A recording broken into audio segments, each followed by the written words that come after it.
그동안 우리는 남유다의 제1대 왕인 르호보암 왕, 그리고 2대 왕인 아비야, 또 아비얌이라고도 하지요. 아비야, 그리고 3대 왕인 아사가 왕위에 오르고 그가 어떻게 그들이 통치를 했는가 말씀을 나눴습니다. 그러는 동안에 북이스라엘은 제1대 왕 여로보암 1세가 쭉 통치를 하고 있었습니다. 그러다 유다왕 제3대 아사왕 제2년에 북이스라엘의 왕 여로보암 1세 아들 나답이라고 하는 왕이 북이스라엘의 2대 왕이 됐습니다. 근데 이 나답은 2년을 통치하고 죽었습니다. 우리가 이 열왕기 기자의 증언을 가만 보면 북이스라엘 왕을 얘기할 때는 유다 왕 누구의 몇 년에 아무개가 왕이 됐다 이렇게 얘기하고 있죠. 그리고 남유다 왕을 얘기할 때 또 북이스라엘의 왕 누구가 몇 년에 유다의 아무개가 유다의 왕이 됐다. 서로 남북 왕조가 서로 상호 관계 속에 왕이 되고 또 죽고 새 왕이 일어나고 하는 역사를 쭉 이렇게 펼쳐가고 있습니다. 분열이 되어 있지만 두 왕조가 하나님과의 관계 속에 있다는 걸 보여주는 그런 열왕기 기자의 역사 이해인 거죠. 나답이 왕이 오른 지 2년 만에 죽었습니다. 2년밖에 통치하지 못하고 죽었다. 이것은 자연사가 아니고 도대체 무슨 병고가 있어서 2년 통치하고 죽었다는 얘기 아니겠습니까? 여로보암 1세가 죽고 나답이 북이스라엘 2대 왕이 되는 그 사이에 열왕기 기자는 남유다의 르호보암이 41세의 왕이 되어서 예루살렘에서 17년을 통치했다. 그리고 그가 죽었을 때 그의 아들 아비야가 이 왕위를 계승해서 이스라엘에서 통치를 했는데 아비야도 3년밖에 통치를 하지 못했습니다. 그 후에 아사가 왕위에 올라서 예루살렘에서 41년을 통치했다. 이런 얘기들, 이 남북 왕들의 얘기가 서로 막 이렇게 엇갈리면서 지금 우리에게 이 열왕들의 얘기를 증언하고 있습니다. 그러는 사이 북이스라엘은 여로보암이 22년 통치를 끝내고 죽자 나답이 뒤를 이었는데 2년을 통치하고 죽었습니다. 남유다도 북이스라엘도 두 나라 모두 상황이 엎치락 뒤치락 불안정한 걸 보여주고 있죠. 그렇지만 남유다는 보신 대로 제3대 왕 아사가 즉위하면서 상당히 안정을 찾아가고 있었습니다. 일종의 혼돈 속에 조정기를 보내고 있었던 거죠. 다윗 왕에 근접하는 그런 이 하나님 보시기에 선한 길을 걸었다는 평가를 하고 있지 않습니까? 그런데 북이스라엘은 상대적으로 나라 사정이 점점 갈수록 악화 일로에 있었습니다. 왜 그랬을까요? 26절에 제2대 왕 나답이 야훼께서 보시기에, 여기 야훼께서 보시기에라는 말은 히브리어로 아인이라는 이 단어인데 눈이라는 말입니다. 하나님의 눈에 그 악을 지속적으로 행하였다. 정관사가 붙어 있어요. 그 악, 그냥 악이 아니고 그 악을 지속적으로 계속 나답이 행하였다는 거예요. 그 악이 무엇일까요? 그 악은 그의 아버지 여로보암 1세가 걸었던 길, 베테르크, 그 길에서 지속적으로 아버지가 걸었던 그 악한 그 길에서 지속적으로 나답도 계속 그 길을 걸어갔다는 거예요. 열왕기 기자의 증언뿐 아니고 신구약 성경을 쭉 보면요, 이 길이라고 하는 이 단어가 굉장히 중요하게 등장하고 있어요. 그 예수님의 공생의 하나님 나라 운동도 보면 예수님 복음서 기자들의 증언을 보면 예수님은 길 가시는 분으로 증언하고 있잖아요. 근데 그 길의 궁극적인 길은 어디였습니까? 갈릴리에서 예루살렘으로 가시는 길이었어요. 그 예루살렘으로 가시는 길, 왜 예루살렘을 가셨습니까? 거기에서 십자가의 죽음을 향하여 가시는 길이었습니다. 그 길에서 맨 마지막에 만난 사람이 누가복음 19장에 나오는 여리고의 세리장 삭개오. 삭개오가 예수님 공생의 말기 끄트머리에 예수님을 만났어요. 예루살렘으로 올라가신 예수님 그 길목에서 말이에요. 길 얘기가 계속 등장하고 있어요. 이 아버지 여로보암이 걸어갔던 그 악한 그 길이 무엇이었습니까? 열왕기 기자는 이렇게 증언하고 있어요. 온 이스라엘을 죄 짓게 했던 길이라고 말합니다. 온 이스라엘 백성들을 죄를 짓게 했던 길. 여러분, 열왕기 기자가 북이스라엘의 제2대 왕 나답이 걸었던 그 길을 왜 들먹거리고 있는 걸까요? 나답이 아버지 여로보암 1세와 똑같이 여전히 온 이스라엘을 죄짓게 하는 악한 그 길을 계속해서 아버지를 뒤이어서 계속 그 길을 걷고 있었다는 거예요. 이걸 강조하기 위해서 아니겠어요? 우리가 북이스라엘의 역사를 우리가 쭉 앞으로 보시면 아시지만 계속해서 나오는 말씀이 뭐냐면 느밧의 아들 여로보암의 길, 그걸 계속 따랐다. 이 얘기가 북이스라엘 왕들의 얘기를 얘기할 때마다 그런 얘기가 나와요. 여로보암 1세라고 했는데 초대 왕은 여로보암 1세, 주전 8세기에 또 여로보암이 또 등장하죠. 그건 여로보암 2세. 여기는 여로보암 1세예요. 이 여로보암 1세가 이스라엘 이 왕조들에게 악한 그 모델을 그냥 길을 쫙 뚫어놓은 거예요. 예수님의 오신 그 길을 미리 광야에서 준비했던 세례자 요한이 예수님의 오신 그 하나님 나라 길을 닦았던 그것과 대조되는 길을 여로보암 1세가 닦아놓은 거죠. 그러니까 악한 고속도로를 건설해 놓은 왕이 여로보암 1세예요.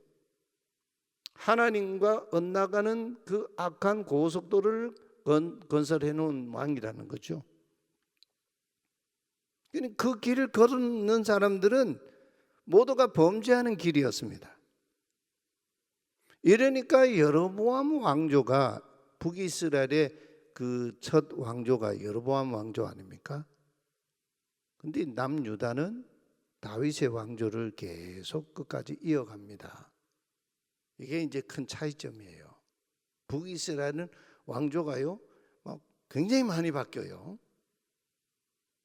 이 온 이스라엘로 범죄했던 그 길로 백성을 이끌었던 여로보암 왕조가 결국 끝이 나게 되고 맙니다. 여로보암 왕조는 아버지 22년, 나답 아들 2년 해서 24년 왕조로 그냥 왕조가 그냥 끝이 나버려요. 근데 하나님이 여로보암 1세를 실로 사람 아이야, 예언자 아이야를 통해서 부르실 때에 내가 다윗이 걸었던 그 길, 하나님이 말씀하신 그 길을 계속적으로 걸으면 내 왕조가 어떻게 해요? 영원하리라고 하셨거든요. 근데 단 2대 만에 그냥 그 왕조가 문을 닫아버렸어요.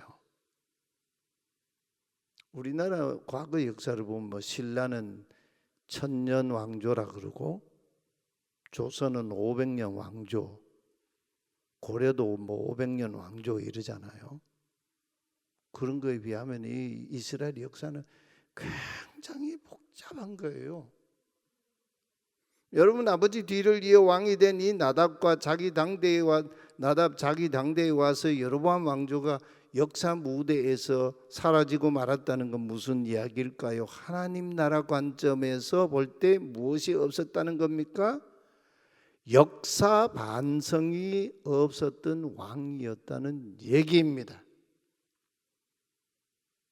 아무런 역사 반성도 없이 아버지 여로보암이 걸었던 그 악한 길을, 곧 온 이스라엘 백성들로 죄짓게 한 그 길을 그대로 답습하여 그 길을 지속적으로 걷다가 2년 만에 그 왕조가 문을 닫아요.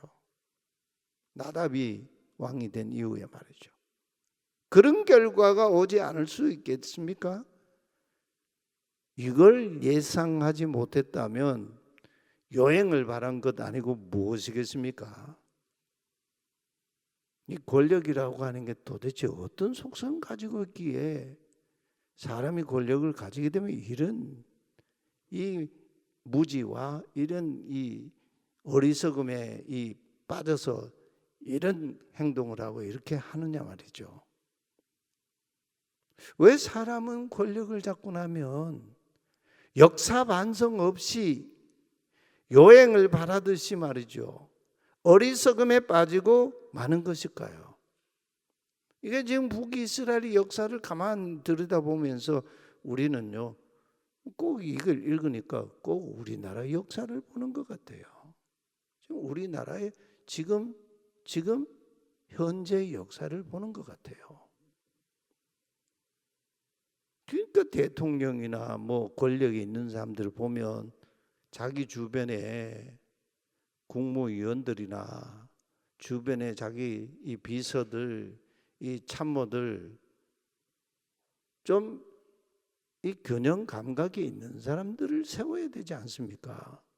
자기 구미에만 맞는 사람들로 다 주변에 배치를 하니까 이 시대를 못 읽어내는 거죠. 예.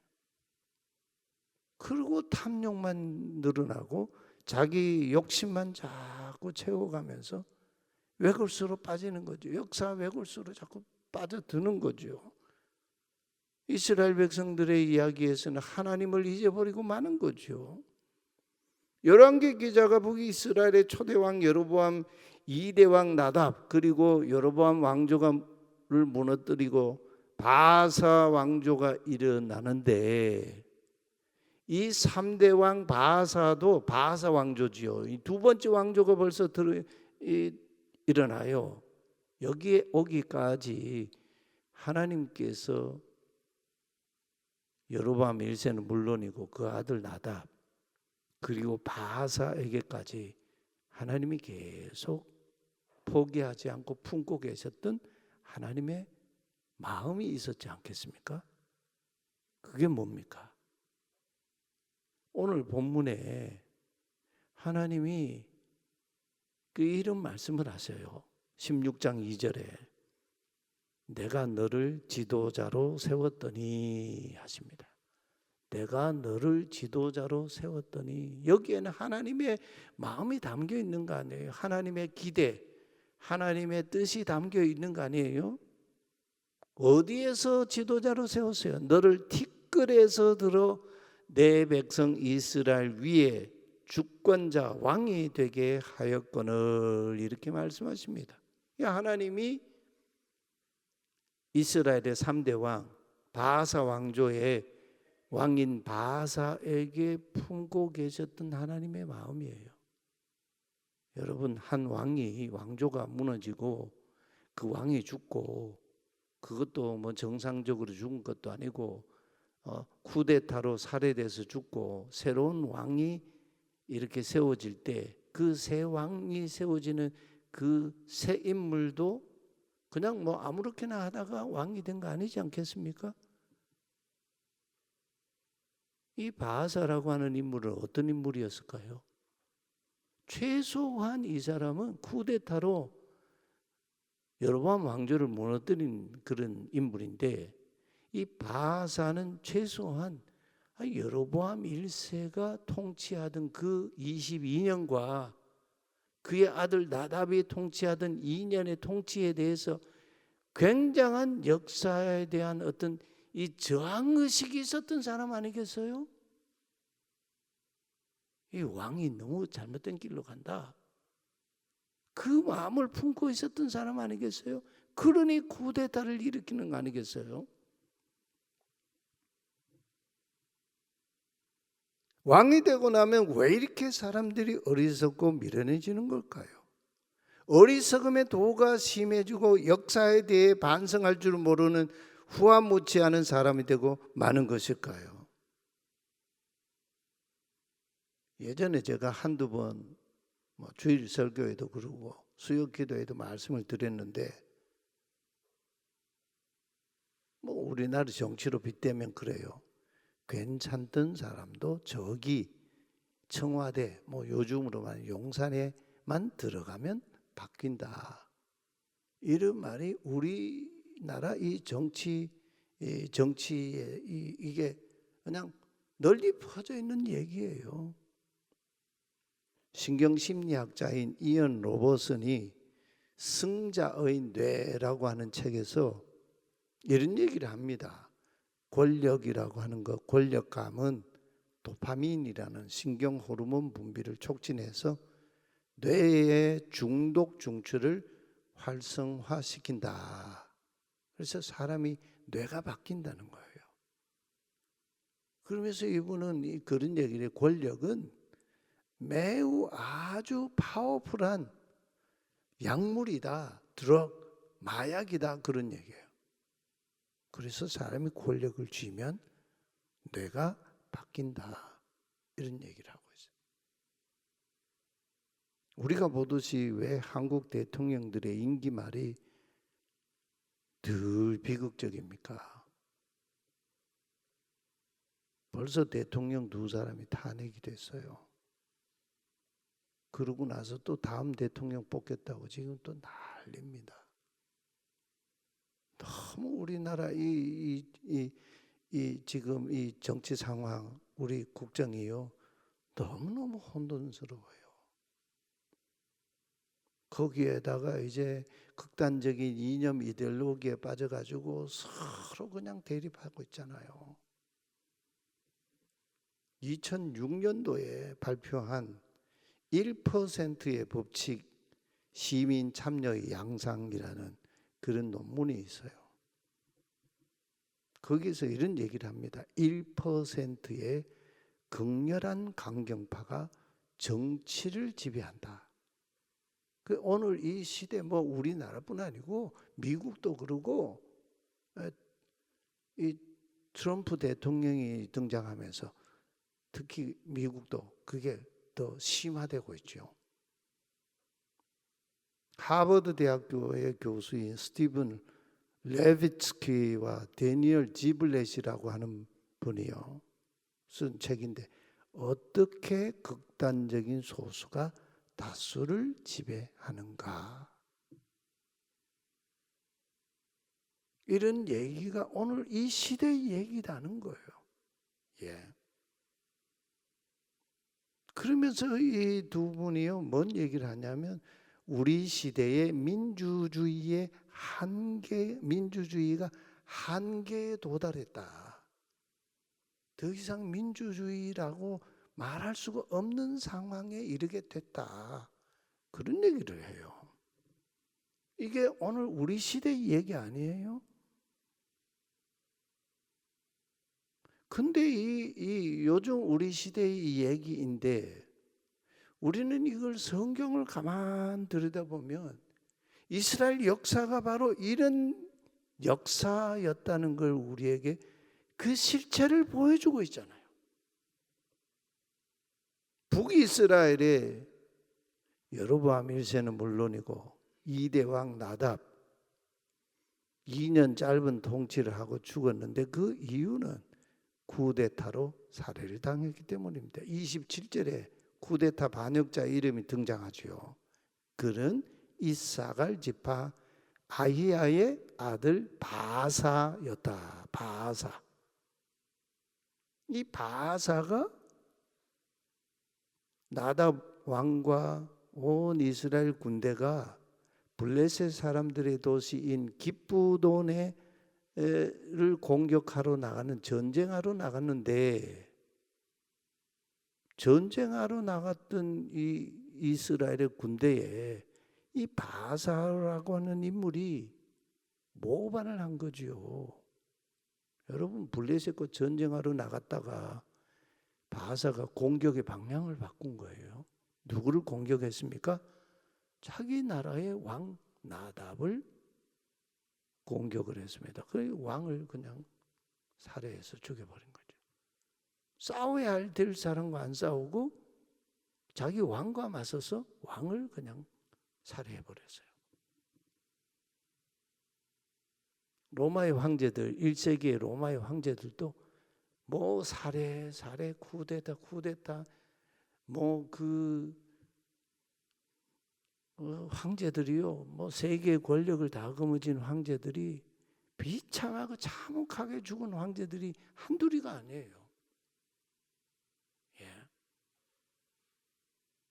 앞으로 우리가 보시겠지만요, 북이스라엘은 209년 이 역사를 쭉 이어가다가 19명의 왕이 등장하는데 그 중에 19명의 왕들 중에 무려 7명의 왕이 부하나 자기 수하의 사람에게 살해당해서 죽었습니다.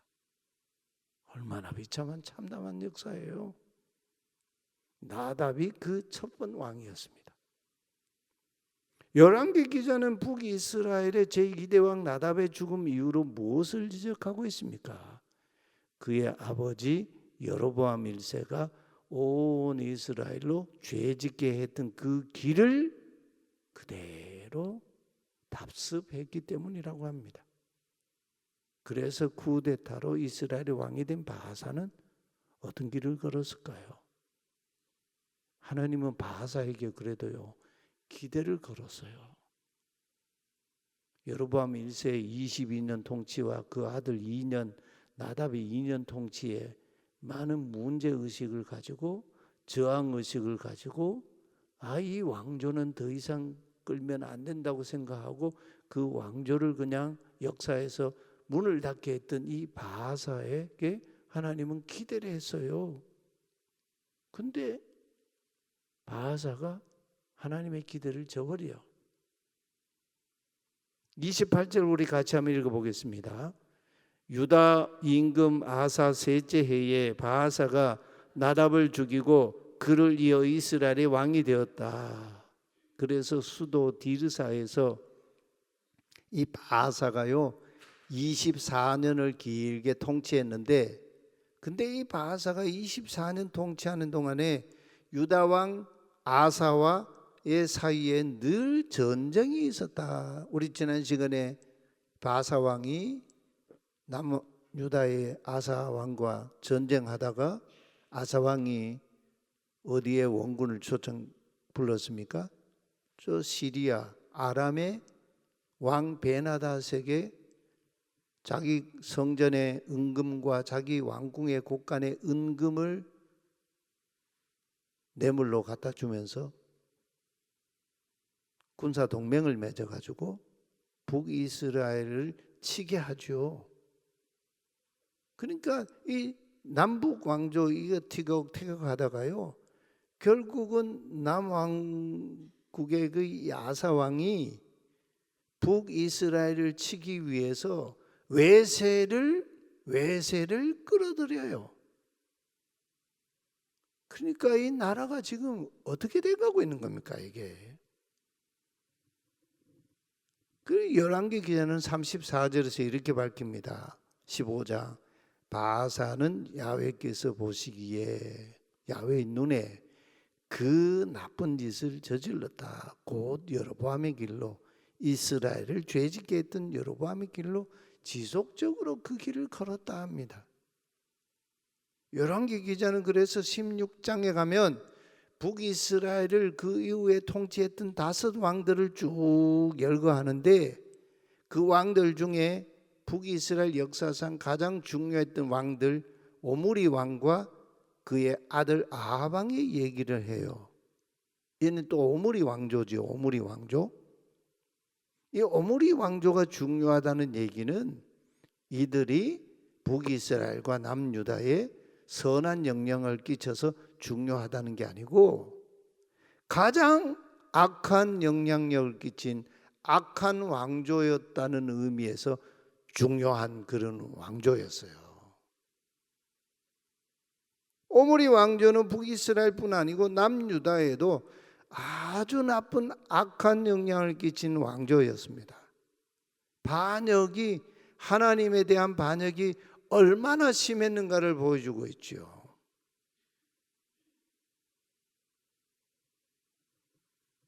우리가 이스라엘 역사를 보면 우리의 상식인 민심이 천심이다는 말이 통하지가 않아요. 백성들의 이 삶과 그들의 신앙이 하나님의 뜻 전심과 일맥상통하지가 않았던 거예요. 오히려 하나님의 전심과 민심이 항상 엇나갔습니다. 이게 오늘날도 마찬가지 아닐까요? 크게 다르지를 않다고 봐요. 여로보암 1세나 나답이나 바하사 왕이나 차이가 없었습니다. 그러니 북이스라엘은 점점 더 영적으로 나락으로 떨어지고 있었던 거죠. 바하사 왕은요, 이스라엘의 악한 길로 들어선 이스라엘의 가속 페달을 밟은 사람이에요. 여로보암 1세가 닦아놓은 고속도로에서요, 그냥 가속 페달을요, 있는 대로 다 밟고 그냥 전력 질주하는 그런 왕이 됐어요. 야, 그것도 한두 해도 아니고 24년을 그렇게 통치했으니 나라가 어떻게 됐겠습니까? 여기서 우리는 역사의 흐름을 가만 보면 하나님께서 바하사를 들어서 악한 왕조 여로보암 왕조를 심판하셨습니다. 그럴 때 하나님은 바하사에게 내심 많은 기대를 거셨어요. 근데 이 바하사가 어떻게 했습니까? 내가 너를 티끌에서 끌어올려서 이스라엘의 통치자 왕 위에 너를 세웠건만 너는 나를 배역했다. 이게 하나님이 바하사에 대한 하나님의 역사 평가였습니다.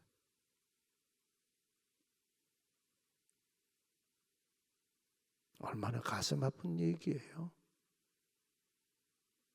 16장 1절 야훼께서 바하사를 두고 하나니의 아들 예후에게 말씀하셨다. 2절 우리 함께 같이 한번 읽어보겠습니다. 내가 너를 밑바닥 티끌에서 끌어올려 나의 백성 이스라엘의 지도자로 세웠다. 그런데 너는 여로보암의 길로 걷고 나의 백성 이스라엘이 죄 짓게 했다. 그들의 죄로 나를 화나게 했다. 나를 분노케 했다고 합니다. 하나님은 그렇게 말씀하셨어요. 그래서 결국 하나님은 예후 예언자를 통해서 무슨 말씀을 주십니까? 3절 4절 우리 같이 읽어보겠습니다. 보라, 나 야훼가 바하사와 그의 집안을 쓸어버릴 것이다. 너의 집안을 느밧의 아들 여로보암의 집안처럼 만들어버릴 것이다. 바하사에게 딸린 사람이 도시에서 죽으면 개들이 먹고 들판에서 죽으면 하늘의 새들이 먹을 것이다. 바하사는 결국 하나님께서 그를 세우신 뜻, 하나님의 부르심, 하나님이 주신 그 권력의 은혜를 헛되이 받고 만 인물이었습니다. 하나님 앞에 아무 존재 가치도 없는 왕이 되고 말았습니다. 역사가 바로 여기에서부터 엎어지는 겁니다. 바하사는 하나님이 기대하시는 시대의 변곡점, 회개의 기회를 묵살시키고 말았습니다. 우리가 사는 시대를 한번 가만 보십시오. 우리가 나라를 위해서 6월 3일까지 특별히 여러분 기도하십시오. 하나님 앞에 우리 각자의 신앙의 양심을 가지고 뭐 다른 사람 뭐 볼 거 없어요. 하나님 앞에 기도하면서 이번에 선거하십시다.